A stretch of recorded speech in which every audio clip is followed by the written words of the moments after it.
Vrt v juliju se lepo razvija, seveda pa je v začetku meseca že treba misliti tudi na varstvo oziroma krepitev rastlin pred boleznimi.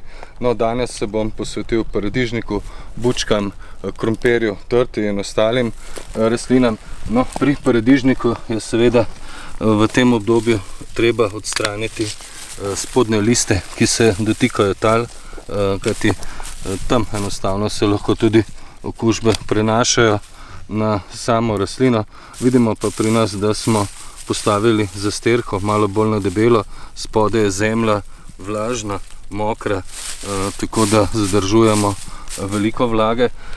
No, še nekaj opažamo na listih paradižnika, to je pač zvijanje listov.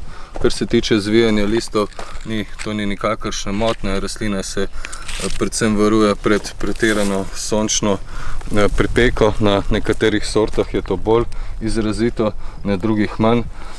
Seveda pa vidimo, da je oploditev tukaj uspešna, tudi plodovi se dobro razvijajo.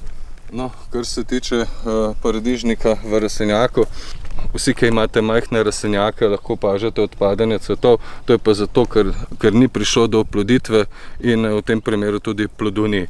Tako da večji rastlinjaki so boljša rešitev, jaz pa enostavno v tem času že ukrepam proti krompirjevi plesni. Na krompirju se je plesen že pojavila na okoliških njivah, tudi na vrtovih, in zdaj je treba ukrepati, da se sama okužba ne prenaša še na paradižnik. Poškropimo kar s kombinacijo bakrenega listnega gnojila in biostimulatorja, ki krepi odpornost oziroma vitalnost rastlin. Zmeraj škropimo tako, da ne kaplja in curlja od rastline. Seveda pa oba pripravka zmešamo skupaj, delujeta povezovalno, če se lahko po domače izrazim, in škropljenje ponavljamo potem na 7 dni, vsaj 2-krat do 3-krat, in paradižnik bo tako krepek in tudi plodovi v času zorenja bodo imeli manj, recimo, kakšne sive plesni, fuzarske gnilobe. Seveda pa lahko rečem, da v rastlinjaku bo tudi manj alternarijske pegavosti. Tam se običajno krompirjeva plesen na paradižniku ne pojavi, in to je pravzaprav tisto osnovno varstvo, ki ga toplo priporočam vsem ljubiteljem vrtnarjenja oziroma krepitev rastlin, tako da na ta način pomagamo rastlinam, da bodo bolj vitalne, bolj odporne vstopile v obdobje, ko pričakujemo večji pojav bolezni. No, to je bilo nekaj o paradižniku. Paradižnik seveda tudi privezujemo na oporo, odstranjujemo redno tudi zalistnike. Tukaj imam enega še čisto majhnega. Najboljše, da je zalistnika odstranjevati v najbolj vročem, suhem delu dneva, tam okoli kosila, da se rane hitro zasušijo, in na ta način imate manj možnosti, da se krompirjeva plesen z krompirja prenese na paradižnik. Zdaj pa počasi gremo naprej na bučke, na kumare, rastlinjak in ostale rastline na vrtu. Jedilne in solatne kumare na vrtu običajno hitreje prizadene kumarna plesen.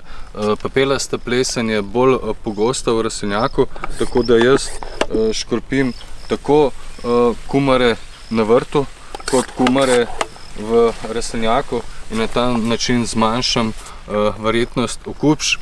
Seveda na pepelasto plesen pa so občutljive tudi bučke na vrtu, tako da tudi bučke v tem času lahko poškropite.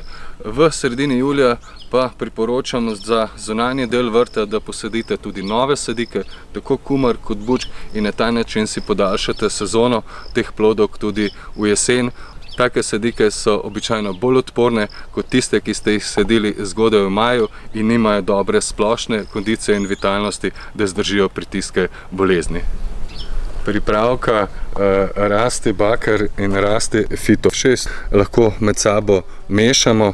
No, seveda najprej potrebujemo primerno količino, običajna uporaba 30 ml na 10 litrov vode.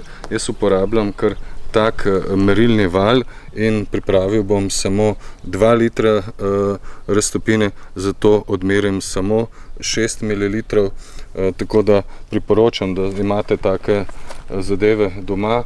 Najprej v posodico dolijem nekaj vode, potem dodam bakareno listno gnojilo. Rekel sem, pripravim 2 litra pripravka, dodam 6 ml, zelo natančno se lahko odmeri vse skupaj, potem dodam vodo,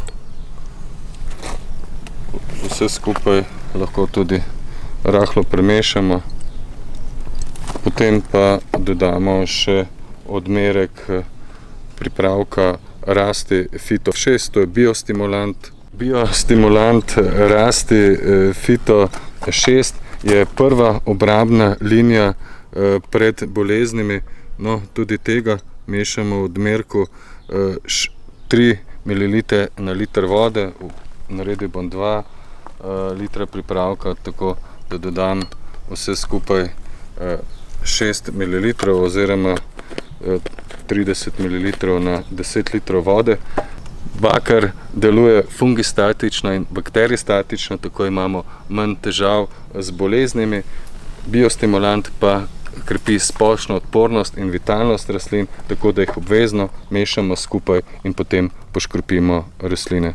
Vedno porabimo celotno škropivo, ki ga pripravimo, dolijemo v škropilnico, vse skupaj, liter vode je že notri, tukaj je še druga količina, splaknemo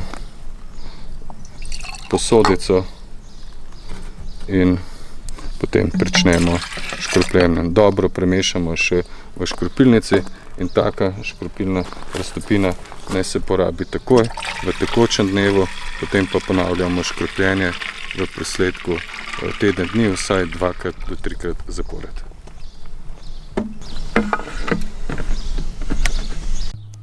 V poletnih mesecih škropimo samo zdrav krompir. Bakar oziroma bakarovo listno gnojilo lahko ustavi prve okužbe s krompirjevo plesnijo, kajti deluje sistemično.